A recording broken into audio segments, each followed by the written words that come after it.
ভারতের দক্ষিণী সিনেমার জগতে অন্যতম আলোচিত সিনেমা কান্তারা। প্রথম কিস্তিতে রীতিমতো রেকর্ড গড়া এই সিনেমাটির দ্বিতীয় কিস্তি কান্তারা চ্যাপ্টার 1 মুক্তি পেয়েছে 2 অক্টোবর। আর মুক্তির পর থেকেই বক্স অফিসে রাজত্ব চলছে এটির। কান্তারা অভিনেতা ও পরিচালক ঋষভ শেট্টি আবার আলোচনায়, তবে এবার তার সঙ্গে আলোচনায় উঠে এসেছেন কান্তারার নায়িকা তরুণী অভিনেত্রী রুক্মিণী বসন্ত।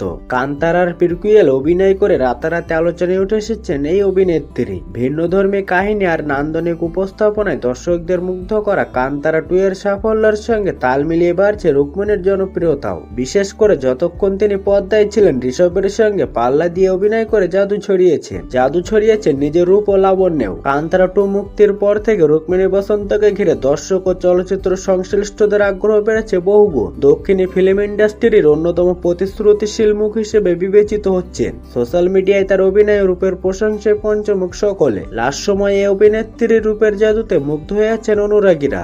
এ কারণে নির্মাতারাও তাকে নিয়ে নতুন নতুন পরিকল্পনা করছেন। এক গণমাধ্যমের সূত্র অনুসারে বর্তমানে রুক্মিণীর হাতে রয়েছে বেশ কয়েকটি কাজ। শোনা যাচ্ছে তিনি ইতিমধ্যেই 2টি কান্নাড় সিনেমায় চুক্তিবদ্ধ হয়েছেন। এনটিআর নীল জুটি পরিচালিত নতুন সিনেমায় এবং ইয়াশের সঙ্গে টক্সিকের মতো বড় সিনেমায় নাম লিখিয়েছেন তিনি। ফলে একলাপেই তিনি জায়গা করে নিতে যাচ্ছেন দক্ষিণ ইন্ডাস্ট্রির শীর্ষ সারির নায়িকাদের তালিকায়। পাশাপাশি তামিল চলচ্চিত্রের দিকেও নজর দিচ্ছেন এই অভিনেত্রী। দক্ষিণ ভারতের বাইরেও বলিউড থেকে তার প্রতি আগ্রহ দেখা যাচ্ছে বলে খবর পাওয়া গেছে, যদিও এখনো তিনি কোনো আনুষ্ঠানিক ঘোষণা দেননি।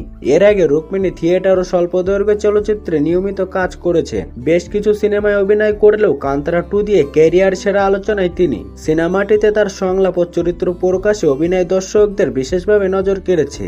সমালোচকদের মতে আবেগঘন অংশগুলিতে রুক্মিণীর স্বাভাবিক এবং সাবলীল অভিনয় তাকে ভিন্ন উচ্চতায় পৌঁছে দিয়েছে। আর শেষ অংশে তার ভিন্ন রূপে উপস্থিতি বেশ চমকেই দিয়েছে সকলকে। এদিকে মুক্তির পর থেকেই বক্স অফিসে চালকের আসনে কান্তারা 2। কান্তারায় লেজেন্ড চ্যাপ্টার 1 প্রথম 4 দিনে ভারতে আয় করেছে 250 কোটি টাকা গ্রস, বিদেশে আয় করেছে 40 কোটি টাকা। বিশ্বব্যাপী সিনেমাটির আয় দাঁড়িয়েছে 235 কোটি টাকা।